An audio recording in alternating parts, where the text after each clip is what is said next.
Bienvenue à l'émission. À Planète Terre, cette semaine, nous allons d'abord prendre prétexte des grandes manifestations qui ont secoué la France ces derniers temps au sujet de la crise économique pour poser la question, est-ce que ces manifestations ont un impact? Est-ce que le pouvoir vient de la rue?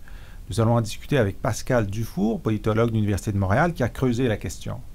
Ensuite, nous allons discuter des guerres biologiques, de leur passé, de leur présent et de leur avenir, avec l'auteur d'un livre récent sur la question, le professeur français Patrick Berche.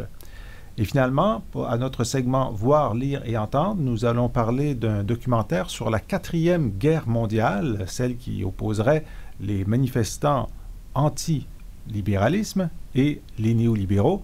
Dominique Cahouette, politologue, a vu ce documentaire pour nous et il nous dit ce qu'il en pense. Dans un instant, le pouvoir vient-il de la rue?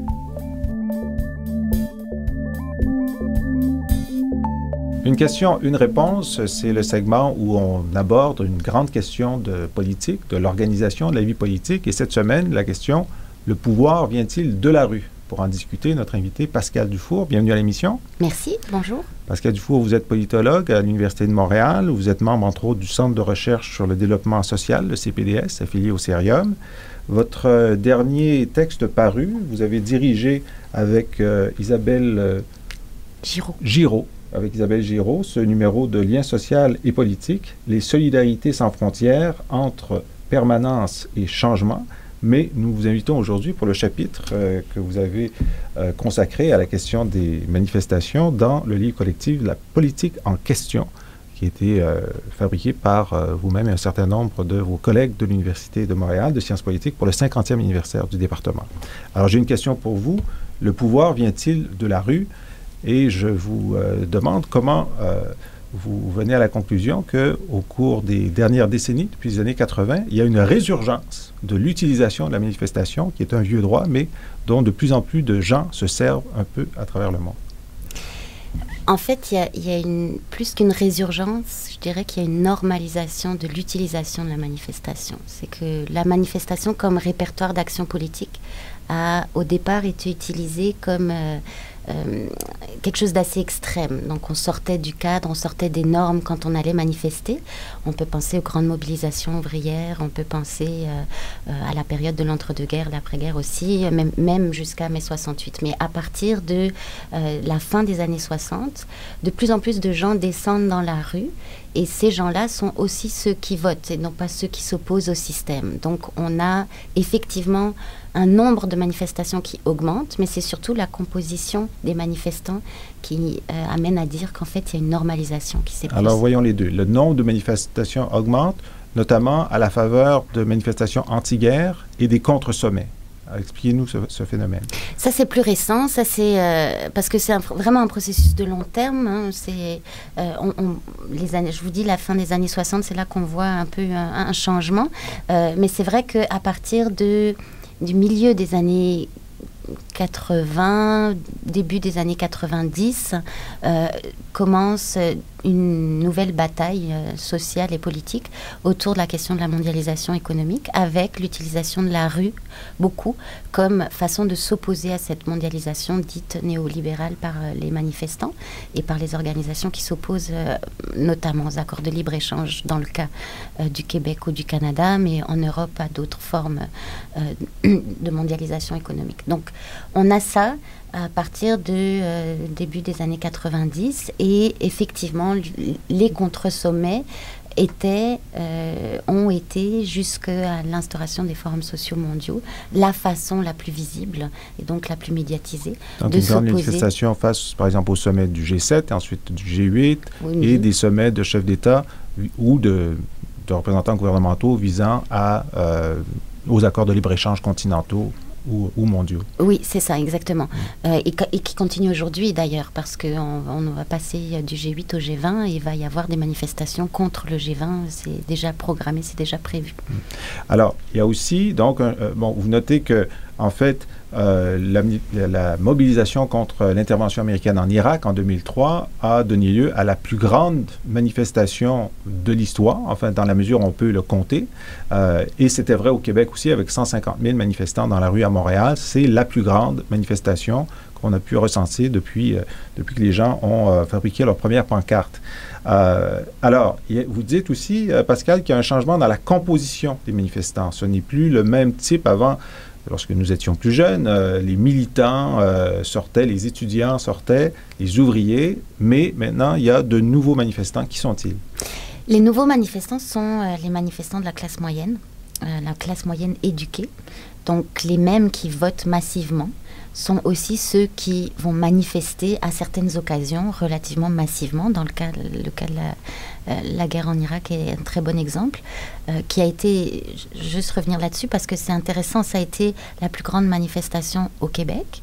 Dans beaucoup d'autres villes, ça a aussi été un pic historique, mais ça a été la plus grande manifestation mondiale, puisqu'elle s'est passée en même temps dans différents pays. Donc ça a été vraiment une nouvelle forme d'utilisation de la manifestation. Et qui on voyait, alors qu'il faisait très très froid, je ne sais pas si vous y étiez, mais à Montréal, qui on voyait dans cette manifestation? On voyait des familles, on voyait des enfants, donc on n'est pas du tout dans les radicaux anarchistes avec des masques sur le visage, c'est monsieur tout le monde, madame tout le monde qui manifeste, et souvent des professions, c'est ça, classe moyenne éduquée.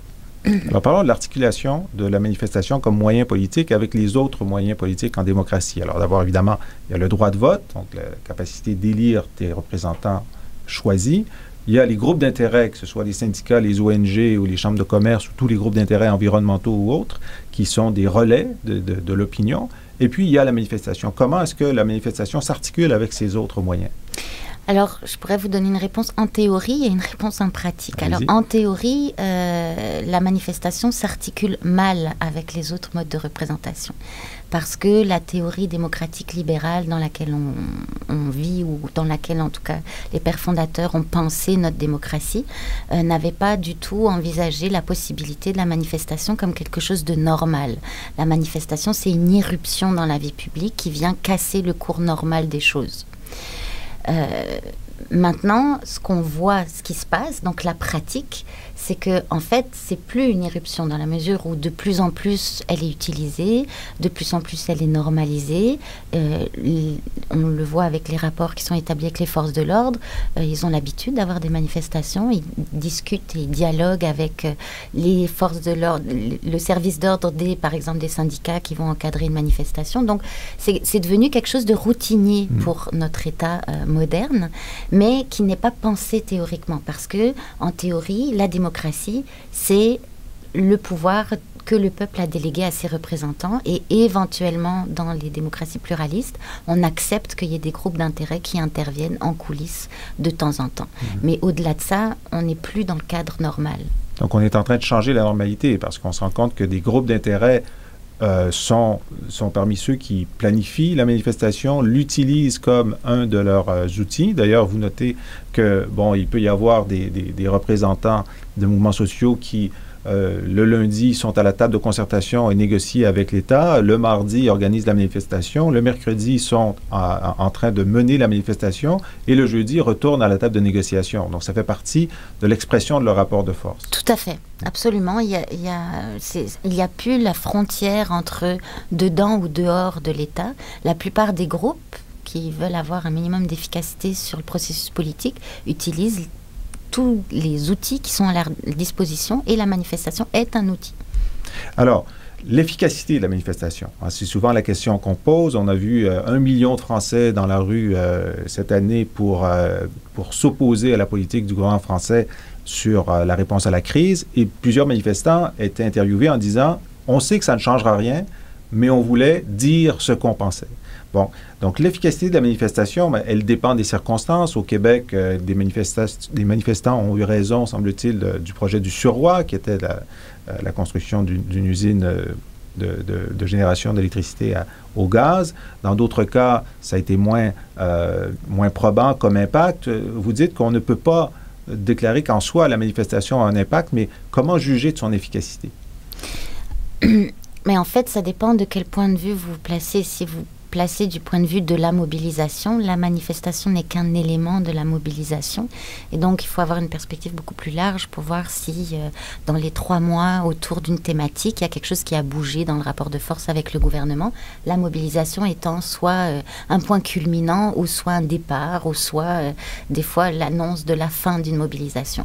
Donc, toute seule, c'est très rare qu'elle puisse faire changer radicalement les choses comme ça du jour au lendemain. C'est un indicateur de la force du mouvement. Si une manifestation, si une cause réussit à mobiliser beaucoup, cela, d'ailleurs, c'est pourquoi il y a ces débats sur les chiffres. Étaient-ils 5 000, étaient-ils 15 000?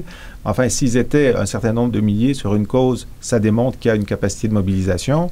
S'ils étaient très peu nombreux, c'est une mauvaise nouvelle pour ceux qui tentaient de faire avancer une revendication. Tout à fait, les gouvernements sont très sensibles au nombre de manifestants, puisque c'est vraiment la force du nombre qui fait de la manifestation un outil ou un levier politique.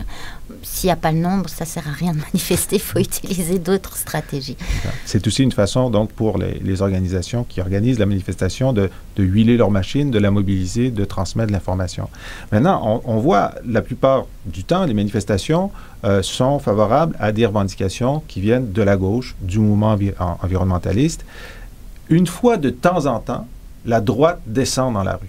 Bon, on l'a vu en Amérique latine, parfois les femmes de classe moyenne aisée manifestaient avec des casseroles contre des gouvernements de gauche. On l'a vu à la fin de mai 68, lorsque les gaullistes sont descendus dans la rue et ont envahi les Champs-Élysées pour demander la fin des grèves, finalement. Donc, il semble que même pour la droite, la manifestation est un élément de dernier ressort pour manifester l'expression de son opinion politique. Mais oui, pourquoi l'utilise-t-il si peu? C'est une bonne question. Je pense que il y a deux façons d'y répondre. Il y a d'abord, par exemple, l'extrême droite en France est très habile à utiliser la manifestation. Donc, on a souvent eu dans les années 80 les mouvements anti-Le Pen et les mouvements pro-Le Pen qui se suivaient dans les cortèges, enfin, à quelques jours d'intervalle.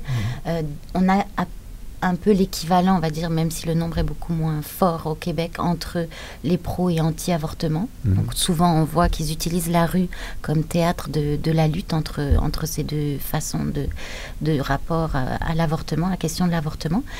Donc c'est pas vrai que la droite, ou en tout cas l'extrême droite, ne l'utilise jamais. Donc ça fait partie des outils qu'ils peuvent utiliser. Pourquoi ils l'utilisent moins? Mais moi, je répondrais pas forcément parce qu'ils aiment moins manifester ou c'est moins correct de manifester selon la culture qu'ils pourraient véhiculer dans ces milieux-là, mais davantage parce qu'ils sont moins nombreux. Donc, c'est pas la force du nombre, c'est souvent la force de l'influence par le lobbying, par les coulisses, le travail de coulisses. Et comme on disait tout à l'heure, manifester quand on n'est pas nombreux, c'est comme se tirer dans le pied. Donc, je pense que c'est un petit peu ça la raison. Et c'est pas dans la culture de la droite classique. Effectivement, la droite extrême, c'est dans la culture des extrêmes de manifester, de prendre la rue. C'est une façon, lorsqu'on est exclu du pouvoir, de montrer qu'on existe, mais la droite classique a d'autres façons de se faire entendre généralement. Pascal Dufault, nous vous avons demandé de choisir une plage musicale pour illustrer notre propos. Qu'avez-vous choisi et pourquoi? Alors, j'ai choisi une chanson révolutionnaire qui est à la base de ce qu'on a appelé la révolution des œillets au Portugal, qui est le renversement du régime autoritaire de Salazar en 1974. Cette chanson aurait conduit la population à descendre dans la rue au moment de sa diffusion sur les ondes de radio pour soutenir le renversement du régime. Et donc la chanson s'appelle Grandola Vila Morena, Grandola Ville Brune, du chanteur Sega Afonso. Merci d'avoir été avec nous et on écoute Grandola Vila Morena.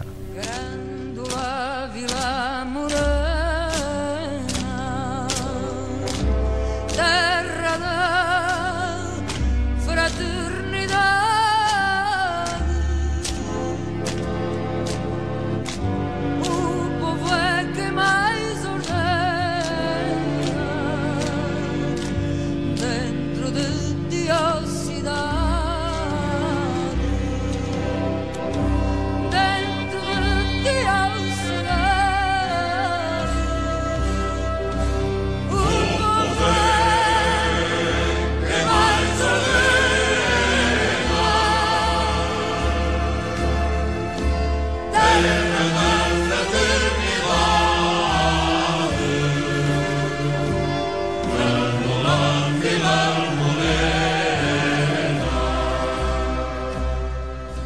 En profondeur, cette semaine, nous allons discuter des guerres biologiques. D'où viennent-elles? Où vont-elles? Qui les prépare? Qui les fabrique? Ont-elles une réelle utilité dans les conflits armés et autres? Et qu'est-ce qui se passe dans les laboratoires secrets qui existent encore en Russie, aux États-Unis ou ailleurs? Un livre fort intéressant et assez terrifiant vient d'être publié chez Robert Laffont par Patrick Berche. Le livre s'intitule « L'histoire secrète des guerres biologiques ». Et nous avons le professeur Berche comme notre invité aujourd'hui. Merci beaucoup d'être là. Merci de m'avoir invité. Professeur Berche, vous êtes microbiologiste, professeur de microbiologie, donc, et doyen de la faculté de médecine de l'Université Paris-Descartes. Et vous avez également une pratique médicale puisque vous êtes chef du service de microbiologie de l'hôpital Necker Enfants Malades. Pour nous aider à avoir cette discussion, nous avons demandé à un chercheur de l'Université de Montréal, le professeur Guy Lemay, de la faculté de médecine, qui est microbiologue et immunologue, de participer à cette discussion. Merci beaucoup d'être là. Merci. Ce qui frappe dans la lecture de votre livre, professeur, c'est d'abord l'ancienneté de l'idée d'utiliser pas la guerre biologique, mais les maladies comme élément dans un conflit. Vous dites que c'est une pratique qui est assez ancienne. Et d'ailleurs, ce qui est frappant, c'est que vous dites que la grande peste du 14e siècle est en fait une résultante d'une volonté de propager la peste dans un conflit qui était assez circonscrit. Pouvez-vous nous en parler un peu? Oui, c'était au siège de Caffa en 1346, au XIVe siècle. Où est-ce que c'est Caffa? Caffa, c'est un comptoir génois qui existait en Crimée, dans la mer Noire. Les Génois avaient des comptoirs un peu partout, comme les Vénitiens. Et cette ville était assiégée par les Tartares, enfin c'est les Turcs si vous voulez, depuis 3 ans.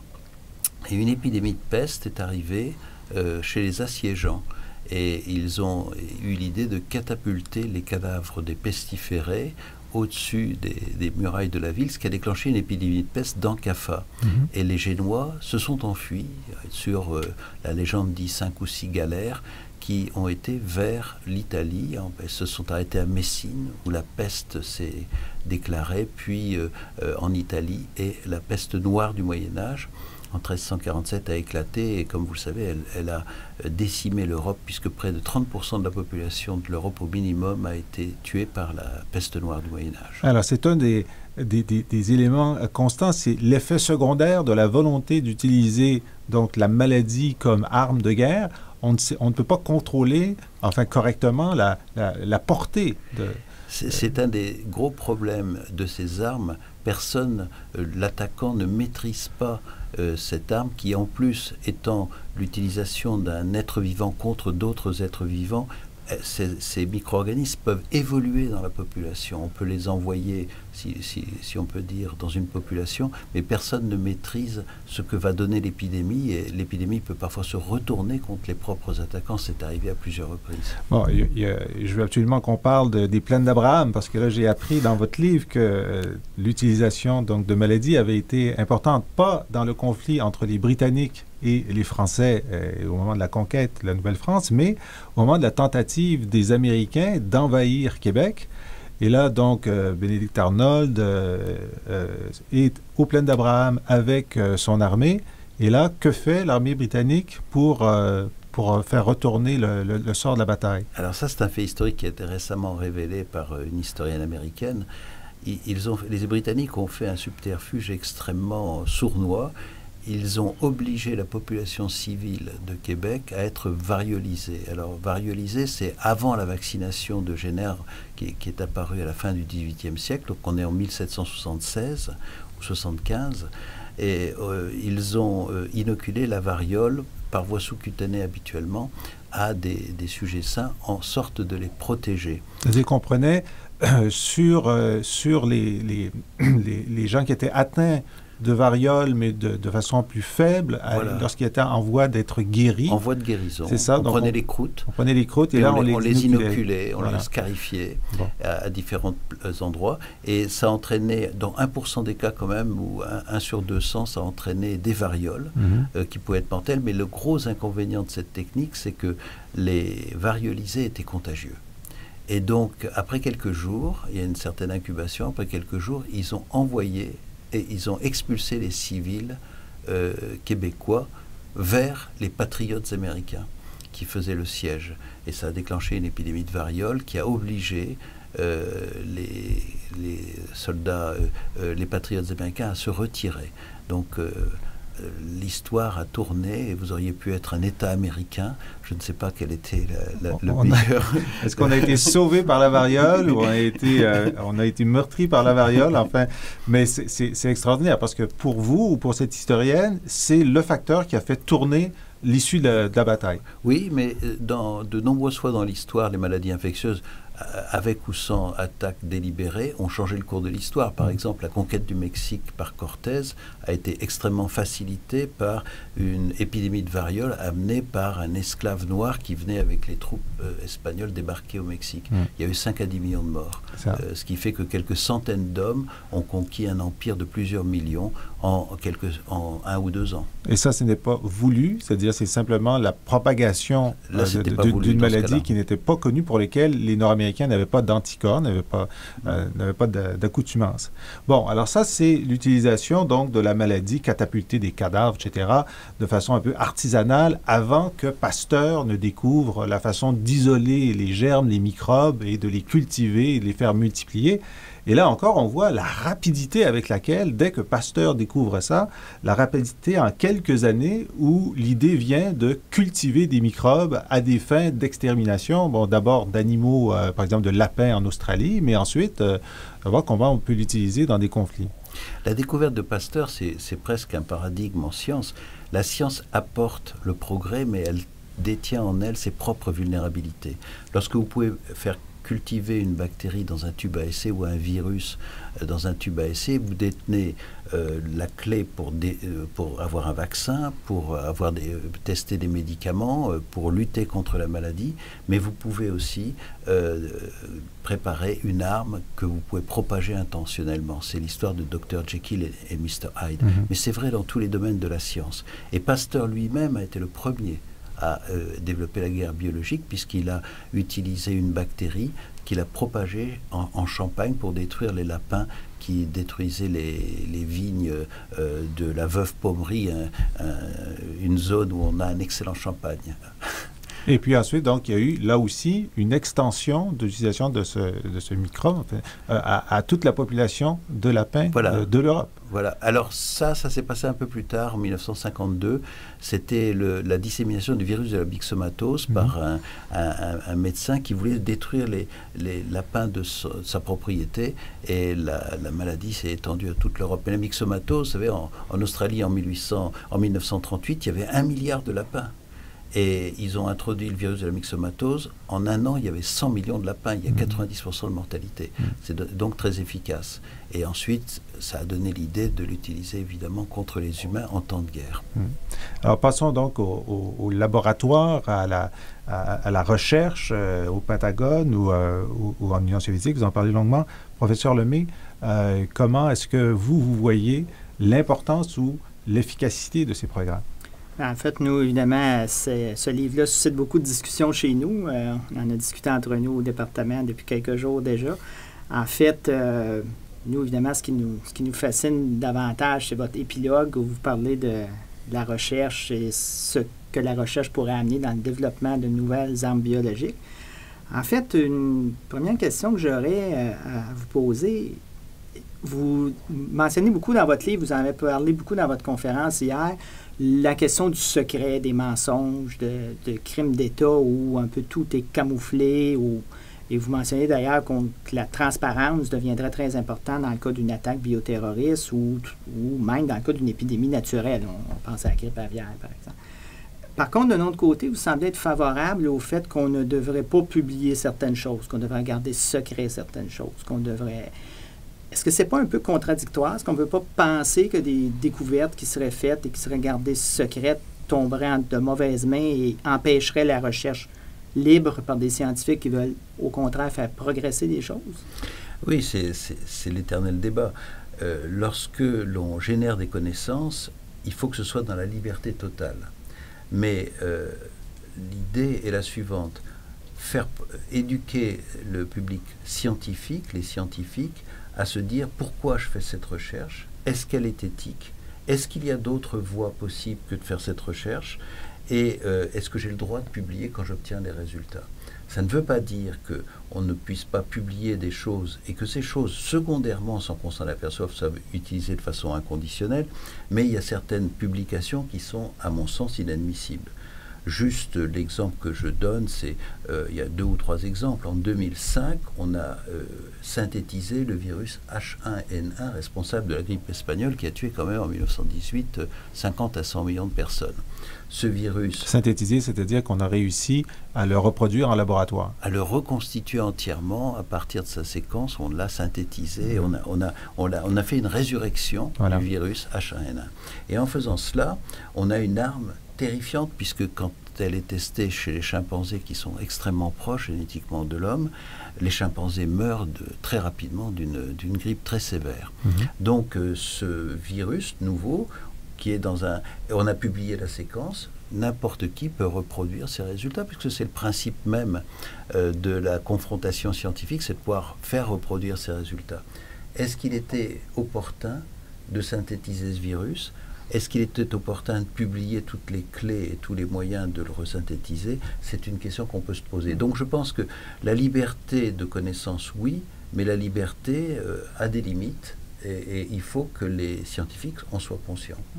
En fait, le sens de ma question était plutôt, si on imagine, par exemple, que dans des laboratoires secrets en Union soviétique ou ailleurs, qu'ils ont déjà ce virus, et ils l'ont probablement depuis même avant qu'il ait été publié dans des revues scientifiques, on peut le penser. Ça n'est pas sûr. Ce n'est pas sûr, mais on peut le penser. Tout est possible.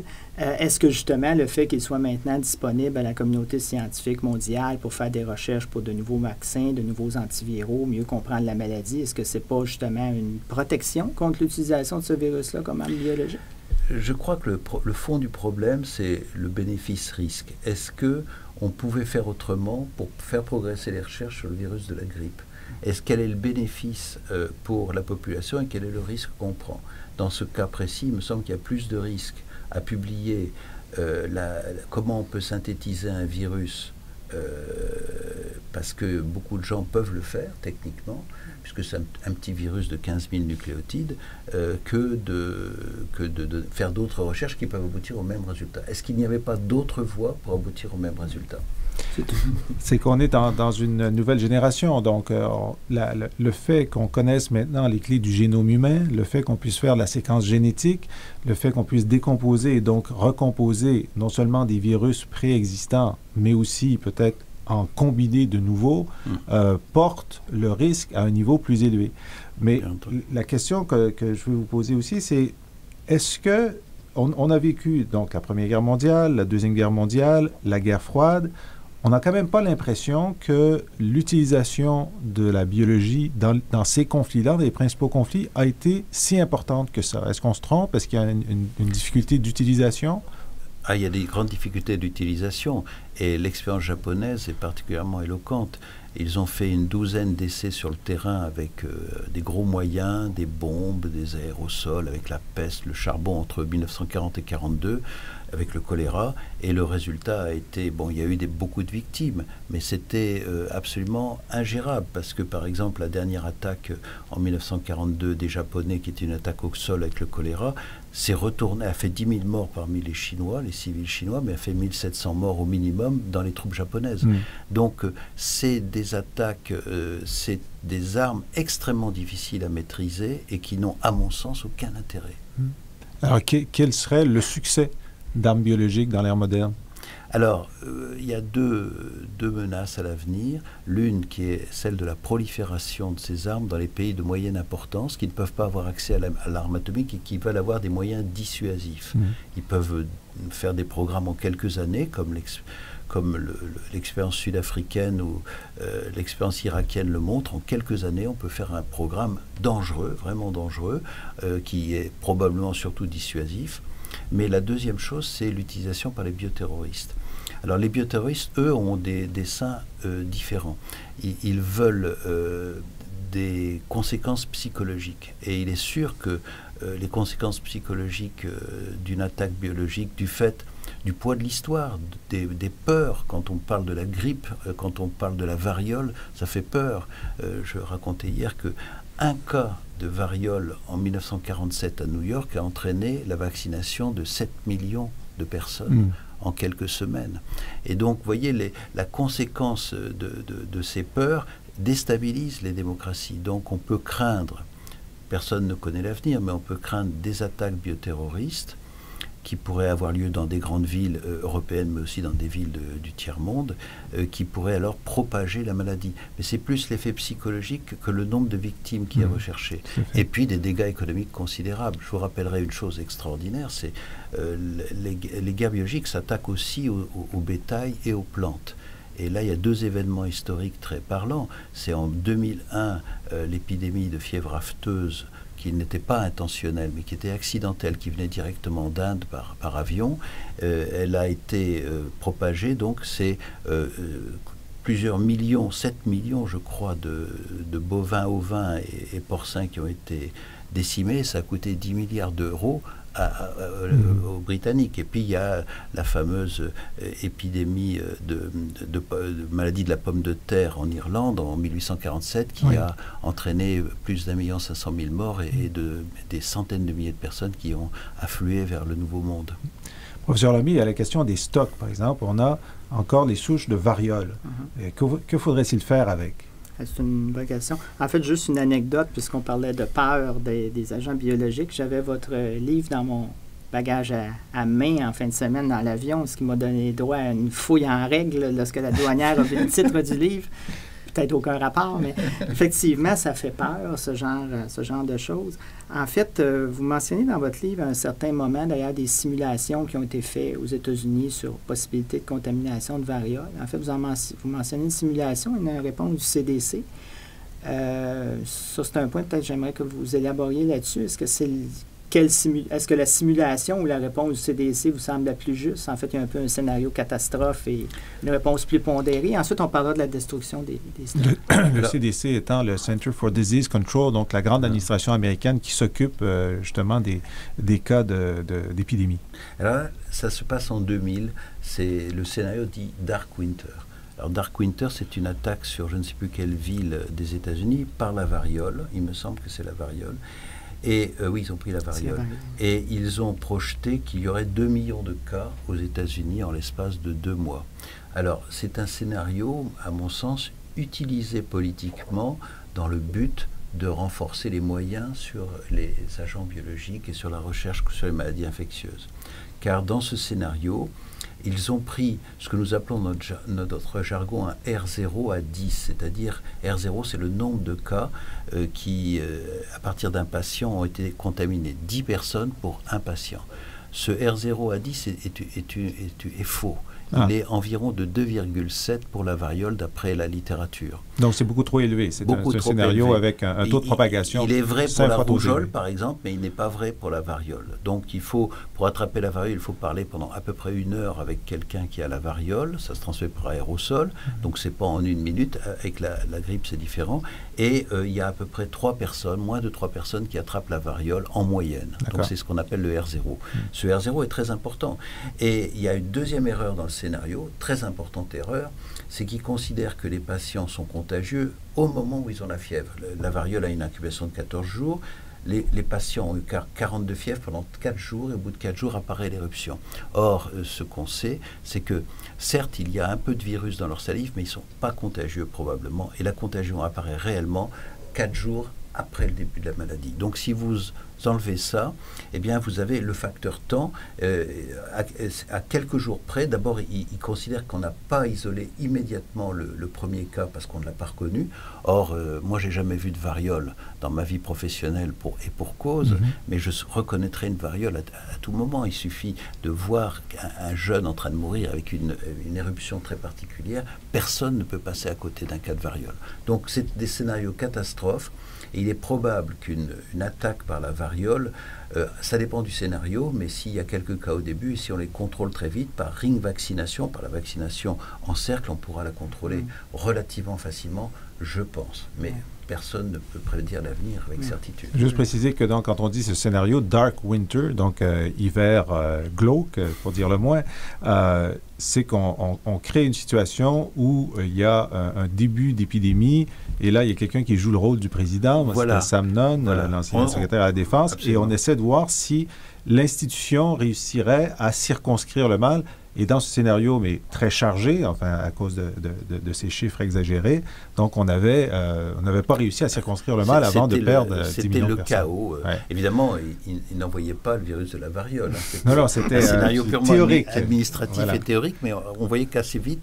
Bon, cela dit, je pense que, je reviens à l'aspect information, je pense que le problème majeur en cas d'attaque bioterroriste, c'est l'information. En plus de la détection qui sera rapide, l'isolement des patients, la protection de la population par la vaccination, mais il faut absolument gérer l'information. Et là, il y a besoin d'une collaboration avec les journalistes pour qu'on donne une information fiable, transparente, dire la vérité, car rien n'est pire que de se faire contredire par les faits.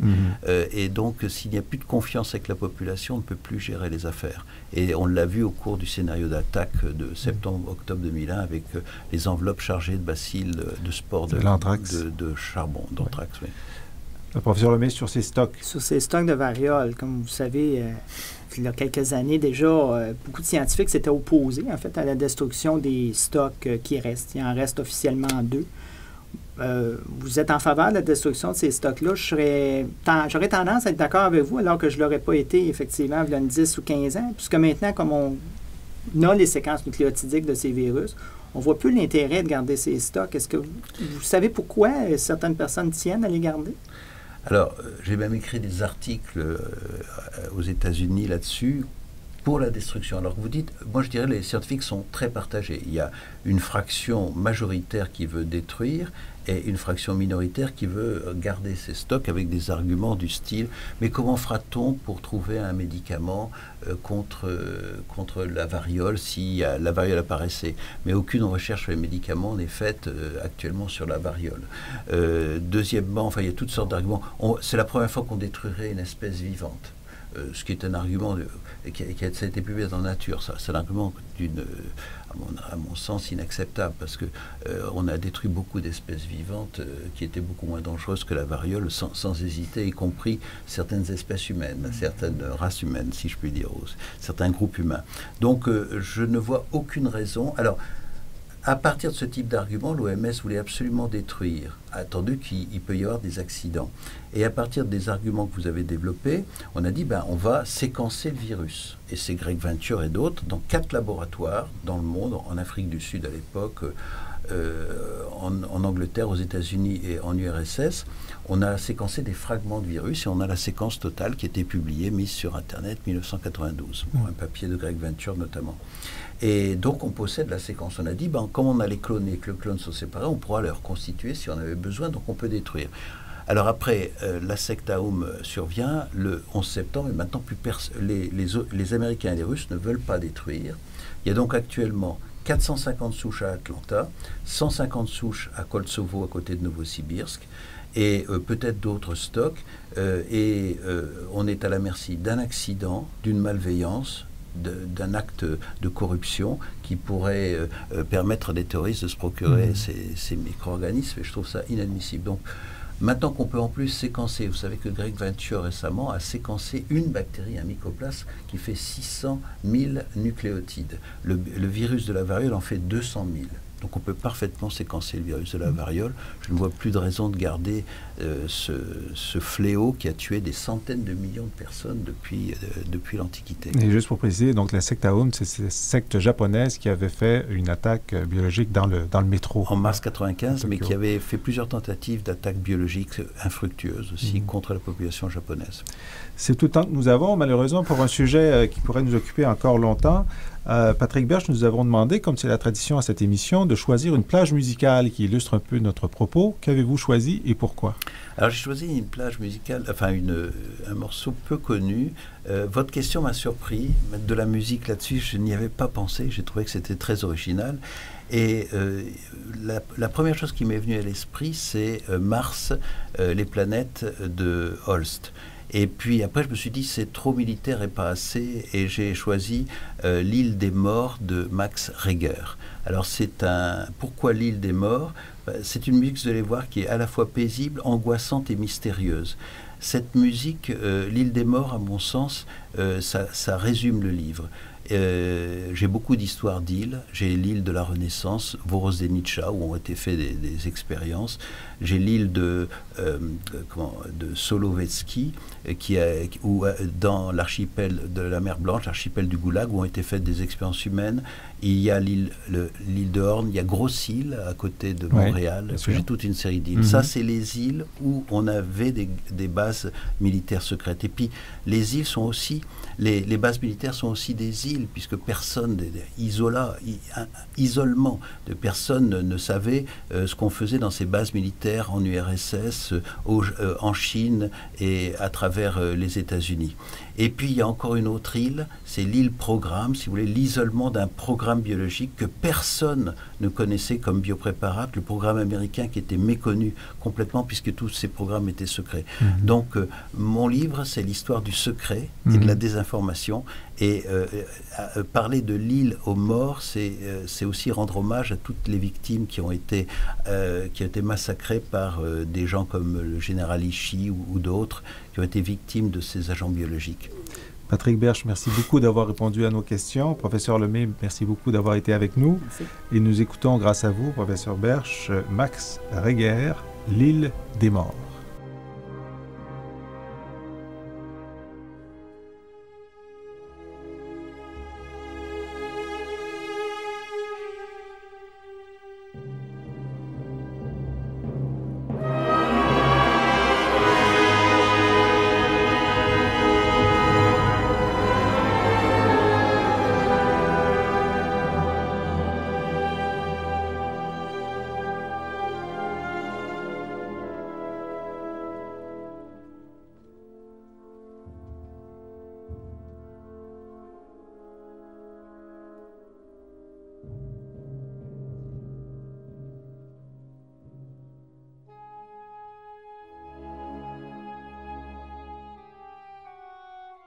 À voir, lire et entendre cette semaine, nous allons discuter de travailleurs migrants, de victimes de la mondialisation et de leur façon de s'exprimer à travers les poèmes, la chanson et le cinéma documentaire. Pour nous en parler, notre invité, Dominique Cahouette. Bienvenue à l'émission. Merci. Dominique Cahouette, vous êtes politologue au département de sciences politiques à l'Université de Montréal et vous êtes le coordonnateur du REDTAC, qui est le réseau d'études, il faut que je le dise correctement, le réseau d'études des dynamiques transnationales et de l'action collective affilié au Cerium. Vous avez un de vos champs de recherche, c'est le Sud-Est asiatique, les mouvements ruraux, les mouvements transnationaux, et vous avez vu et écouté pour nous deux choses. D'abord, parlons de ce DVD qui est disponible, de Fourth World War. De quoi s'agit-il? J'ai choisi de vous proposer ce documentaire parce que il est intéressant au minimum à deux niveaux. Le premier, c'est sa thématique, et je vais l'expliquer tantôt. Mais la deuxième élément, c'est que ça a été produit par les médias alternatifs. Donc, vous connaissez Indie Media, et de plus en plus, on voit, avec la possibilité d'avoir des équipements vidéo de moins en moins dispendieux, on voit des producteurs indépendants de plus en plus filmer, documenter différentes choses qui ne font pas la manchette. Ce ne sont pas des journalistes qui couvrent les déclarations d'Obama, ce que Harper a dit, mais c'est des gens qui sont et émergent des mouvements sociaux ou ils sont proches des mouvements sociaux. Et ce documentaire-là, que je m'en sers dans mes enseignements, présente la multitude de formes de résistance par rapport à différentes thématiques de la politique internationale actuelle. Le film a été tourné sur 5 continents, au Mexique, au Guatemala, un peu partout. Il amène des exemples de l'Afrique du Sud, de la Corée, du Mexique, de Chiapas, de Québec en 2001, de l'Argentine, la résistance. Et l'idée, c'est de démontrer que les gens ne sont pas passifs par rapport à la mondialisation et aux effets de la mondialisation. Donc, oui, l'intermondialisme se vit par des grands sommets, comme on a vu à Belém récemment, ou des grandes manifestations devant l'OMC, pendant des rencontres de l'OMC, mais elle se vit au quotidien. Et la force de ce documentaire, c'est de présenter comment, à travers le monde, les gens s'organisent, souvent en mouvements sociaux, de façon souvent spontanée ou collective, qui est basée sur la possibilité d'agir de façon collective en grand groupe. Et donc, on voit, par exemple, comment en Argentine, les gens se sont organisés lors de la débâcle économique financière pour faire pression sur l'État, pour marcher vers le centre du pouvoir, pour demander, prendre leur vie en main. On voit aussi en Corée du Sud comment les travailleurs, face à la crise économique, se sont organisés aussi. On voit ensuite, à un autre moment donné, des scènes de l'Afrique du Sud où les gens des Bantoustans, qui attendaient beaucoup de l'ANC, en disant on va enfin avoir des services, sont délocalisés ou on les force parce qu'on les évict de leur endroit et comment ils s'organisent. Et on voit également des paysans au Chiapas qui s'organisent pour chasser les militaires dans les zones contrôlées par les zapatistes. Alors, au-delà de la juxtaposition de chacune de ces luttes et de la difficulté, évidemment, d'organiser ce documentaire, puisque ce sont des équipes différentes ou des individus, des militants différents qui tournent ces films, comment est-ce qu'on donne une valeur ajoutée dans le documentaire? Comment on dépasse ou on extrait de chacune de ces luttes un ou des thèmes communs? Mais c'est ça, à mon avis, c'est la beauté de ce documentaire-là. Le documentaire nous force à réaliser qu'au fond, ce qu'on va se mettre en place, ce sont des mouvements de résistance, mais qui sont enracinés dans leur propre contexte. C'est merveilleux lorsqu'on regarde, par exemple, comment les Sud-Coréens s'organisent. Tout est organisé, bien en ligne, il y a tout un protocole de manifestation, les gens lèvent les drapeaux en même temps. C'est vraiment la façon dont les Coréens se manifestent. En Afrique du Sud, on chante, on danse dans la rue, on crie. En Argentine, on fait un blocage de la rue. Au Chiapas, on se lève tôt et on va chasser les militaires. Et donc, ce qui est important de voir, c'est parce qu'on a tendance à vouloir tout homogénéiser. Et c'est souvent notre façon de penser. On essaie d'appréhender la réalité en créant des catégories homogènes ou une image de ce que serait la résistance actuelle à différents processus globaux. Et là, on voit la diversité, en fait. On voit la richesse, la diversité et comment on ne peut pas penser la mondialisation ni l'altermondialisation de façon homogène, mais plutôt comment la culture et les identités locales sont importantes. Donc, à mon avis, la force de ce vidéo, c'est de dire les gens agissent un peu partout. On a tendance, d'une part, à se fier aux grands médias pour savoir comment ils agissent et voir comment des grands dirigeants vont protester devant l'OMC. C'est spectaculaire, ça fait des belles images, on détruit une ou deux vitrines. Mais le vidéo, au contraire, dit cette résistance-là, elle est quotidienne, c'est des actes individuels de personnes qui décident assez, c'est assez, et je vais agir et je vais me mettre en groupe pour agir. Et je pense que c'est l'intérêt. Et comme je l'ai dit au début, c'est produit par des cinéastes et des producteurs indépendants qui le font. The Fourth World War. L'autre élément vidéo et sonore que vous nous apportez, c'est Silent Voices. Alors, de quoi s'agit-il? J'ai apporté ici ce documentaire-là parce que c'est également un projet qui, à mon avis, est intéressant, qui a été produit par une petite ONG malaisienne qui travaille depuis des années avec les travailleurs migrants en Malaisie. La Malaisie est un pays de l'Asie du Sud-Est qui se développe rapidement et qui a une faible population et donc qui dépend de travailleurs migrants des Philippines, de l'Indonésie, des Bangladeshis. C'est un phénomène dont on parle peu en Occident. En fait, il y a beaucoup plus de migration en ce moment du sud vers le sud qu'il y en a du sud vers le nord. Oui. On a des phénomènes semblables ici au Québec, au Canada, avec les travailleurs domestiques philippines, par exemple, mais c'est clair qu'en termes de proportion, ça n'a rien à voir.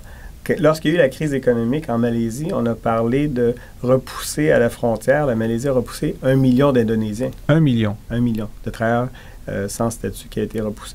Donc, les échelles, c'est complètement différent. On parle de milliers ou de centaines de milliers de travailleurs migrants vers le Moyen-Orient, dans l'Arabie saoudite, dans les pays producteurs de pétrole. Et donc, ce qu'on cherchait à faire, c'était de démontrer qu'au fond, ces travailleurs migrants-là ne sont pas seulement des travailleurs qui sont exploités dans les manufactures ou dans ce qu'on appelle les sweatshops ou dans les zones franches, mais ce sont des individus comme vous et moi qui ont une vie, qui ont des familles, qui réfléchissent, qui ont laissé leur famille derrière, mais qui aiment chanter, qui aiment s'exprimer et qui s'expriment non pas à travers le papier comme nous, on est déformés à l'université, à travers des conférences, des articles que l'on écrit, mais à travers l'art. Et je pense que l'idée était géniale, donc de prendre des témoignages de ces personnes-là, des histoires personnelles, qui parlent beaucoup plus souvent que des concepts théoriques, de prendre des poèmes que ces gens-là écrivent à leur famille, des chansons que ces gens-là inventent, parce qu'à la fin de la journée, ils reviennent, ils réfléchissent, se rencontrent, parlent entre eux. Et donc, le projet me paraît tout à fait fascinant parce qu'il donne un nouveau visage à une figure anonyme du travailleur migrant contemporain ou transnational. Et ces poèmes, ces chansons parlent de leurs conditions de travail, de leur vie, de leur existence, mais pas seulement de leurs difficultés, mais également de leur vie familiale, de leur joie, de leur... Ça démontre, c'est ça, que les gens ont des rêves, ils veulent changer des choses, ils ont des rêves, ils ont des familles qu'ils ont laissées, ils ont une vie, et ce ne sont pas seulement de la main-d'œuvre qu'on peut disposer. Alors, je pose une question qui tue. C'est en quelle langue? Les chansons et les poèmes sont écrits en langue des personnes. Donc, si c'est un Bangladeshi, sa chanson et son poème est écrit en Bangladesh. Ce qui est intéressant pour nous, c'est qu'ils ont traduit en anglais l'ensemble de ces chansons, les textes des chansons. Les témoignages aussi, une partie est présentée dans le guide ou la brochure qui accompagne le projet. Et donc, vous avez CD, DVD et une série de témoignages aussi. Et ce qui est à nouveau fascinant, c'est que tout comme le premier documentaire, c'est fait à petite échelle et c'est fait par des producteurs indépendants. Et ce qui permet de dire, on a la possibilité maintenant d'avoir une pluralité de voix s'exprimer. Donc, on va mettre, Dominique, sur le site du Cerium, à cerium.ca, les liens vers ces deux productions, Silent Voices et The Fourth World War. Merci beaucoup d'avoir été avec nous. Et nous allons nous laisser en écoutant une plage sonore du documentaire The Fourth World War. Merci.